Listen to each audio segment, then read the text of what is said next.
Wake up, everyone. It's time for the Kids Corner. And I have a feeling that Mr. Jacobs' radio is going to be switched on. And we'll all get to join our friends on the Kids Corner. There's sure to be programs, songs, and tons of fun.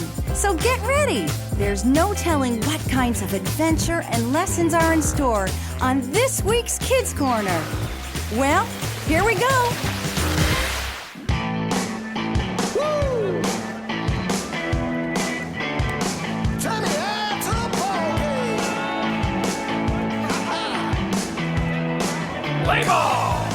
Welcome back, folks, to the Kid World Series. I'm Joy, and this is Monica. And you know, Monica, Carson's had a great season so far. That's right, Joy. I had a chance to interview her this week, and here's what she had to say. It's nothing, really. Just determination, skill, and lots of practice. Lots of practice. Remarkable young lady, that Carson. Looks like she's next up to bat. The visiting pitcher needs to be ready. You've got that right. Looks like the coach is signaling to Carson. She seems to know something that we don't. Well, we'll find out soon enough. She's stepping up to the plate. Here comes the first pitch. Oh. Ball one. She's not going to get faked out that easily. She's the kind of player that waits for the perfect pitch before she even thinks about swinging. That's right. She knows a good pitch when she sees one. Here comes the next pitch. Strike one! The umpire calls a strike. I don't know if I'd make that call for that one. The pitcher knows he can't give her what she wants. If he does, the game's over. He does look a little nervous. Here comes a fastball, and she hit it! She really got a hold on that one. It's going to the wall. It's a home run! The crowd is going nuts! Carson rounds the bases like a champ. She's got a gift, that's for sure. You said it, Monica.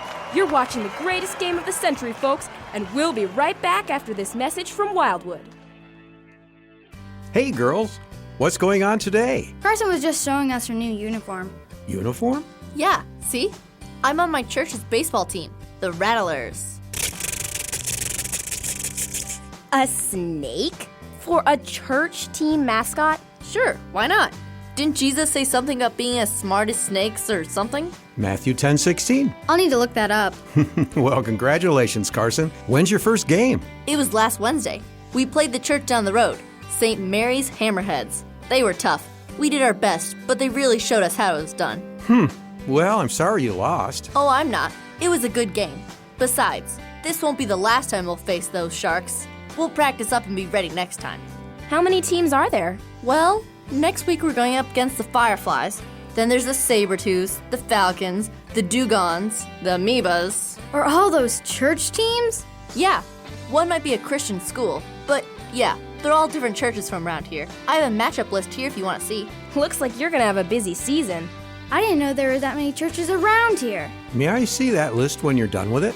Oh, sure. Here you go. I was gonna listen to the radio anyways. Oh, I'll join you. Mr. Jacobs, I have a question. Really? Well, what's up, Joy? Well, it's this list that Carson showed us. Are you looking for your church on it or something? Well, not really. I was just wondering why there are so many churches on it. 'Cause they all have baseball teams? That's not what I meant, Monica. I meant, why are there so many churches in the first place? Are there so many Christians in town that they all won't fit in one building? Well, that may be the case for some of them, but I think the biggest reason there's so many is the different denominations. What? Yeah, that's a pretty fancy word there, Mr. Jacobs. Oh, sorry. The word denomination means piece or category. When we're talking about denominations of the church, it means the different parts of the church. You mean like the steeple? Not quite, Monica. I guess I'd better explain what the church is first. That would probably help. I think I know. My mom always says the church isn't a building, it's the people. She's right, Joy. But to be a little more specific, the church is all the people who believe that Jesus is God and that He died and rose again to save us from our sin. So basically all Christians. Exactly. The thing is, not all Christians agree on everything. They don't? Nope. If you think about it, it makes sense. In John 1:12, it says that Christians are all children of God, and just like all kids, we don't all think the same way. But what don't they agree on? If we all believe the same thing, what makes the denominations different? Oh, many things. All denominations have special traditions that make them different from the other parts of the church. They have different ways of praying, singing, baptizing, taking communion, and worshiping God. Even things like the types of clothes preachers wear and the colors of doors are ways God's people show Him that they love Him. Are those the only differences? No. Denominations also have different ways of understanding the Bible. What do you mean? That's a tricky question. As you know, the Bible can be pretty confusing, and many people have worked hard to figure out what God wants us to learn from it. The thing is, the Bible is full of mysteries and ideas that are hard to understand, and that's when people have to make the best guess they can, and sometimes their guesses don't match. And that doesn't always mean that someone is right or someone is wrong. It just means people can live for God in different ways. That's really interesting. Do you have a script about what we've been talking about? I might. Let me go check. All right, we'll listen to the radio while we wait. And now, from the garage of Lionel Jacobs comes the colorful drama, The Two Painters, an adapted biblical parable about how to serve God. Once upon a time in a town called Sunnyville, there was a landlord. That's right. I own a few buildings in town, and I like to take care of them. At the time of our story, she had just bought two rather old houses that stood next to each other. They're a little run down, but with some work, they'll be beautiful places for renters to live.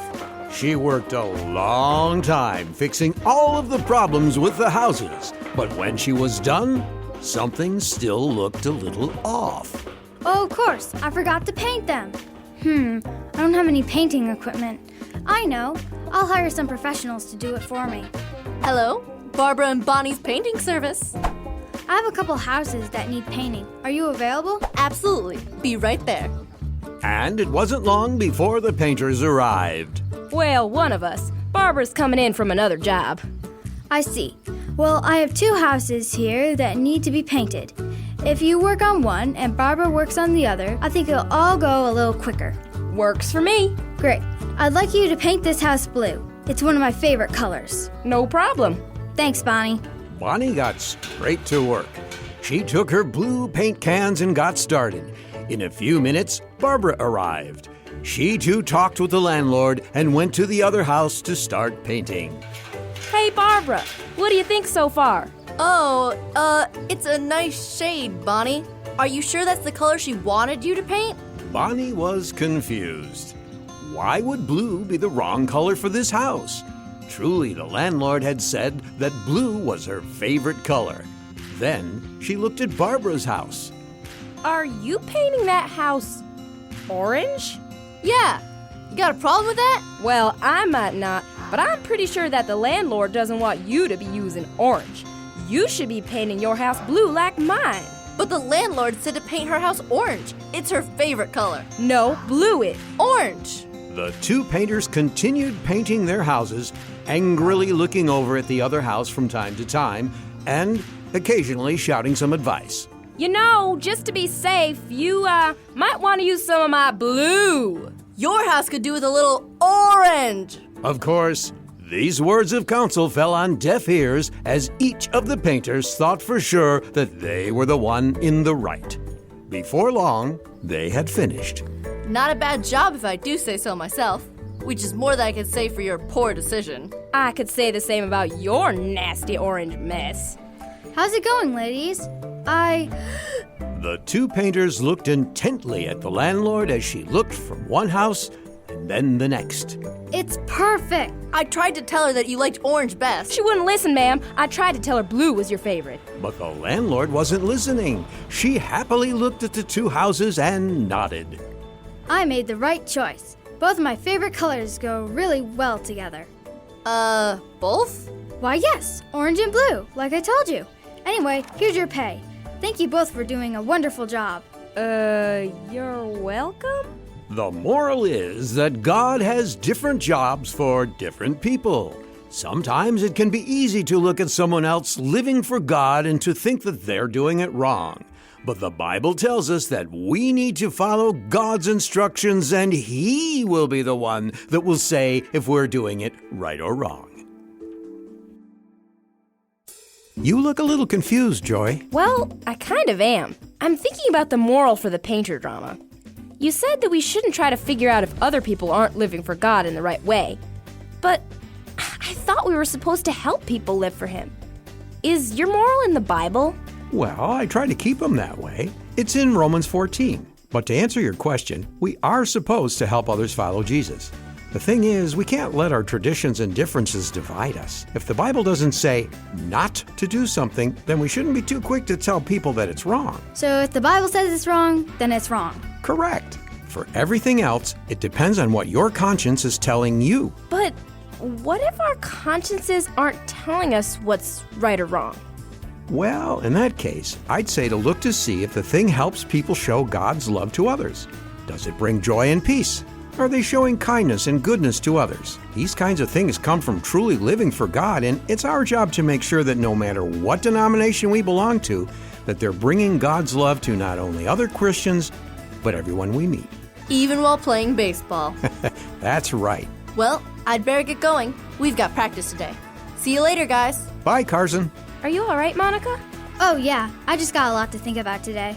Yeah, we've been learning a lot today. I might have to talk to Mom and Dad about this later. That sounds like a good idea. Well, I better be heading out too. Are you guys done listening to the radio? Yeah, I'll turn it off. Thanks, Mr. Jacobs.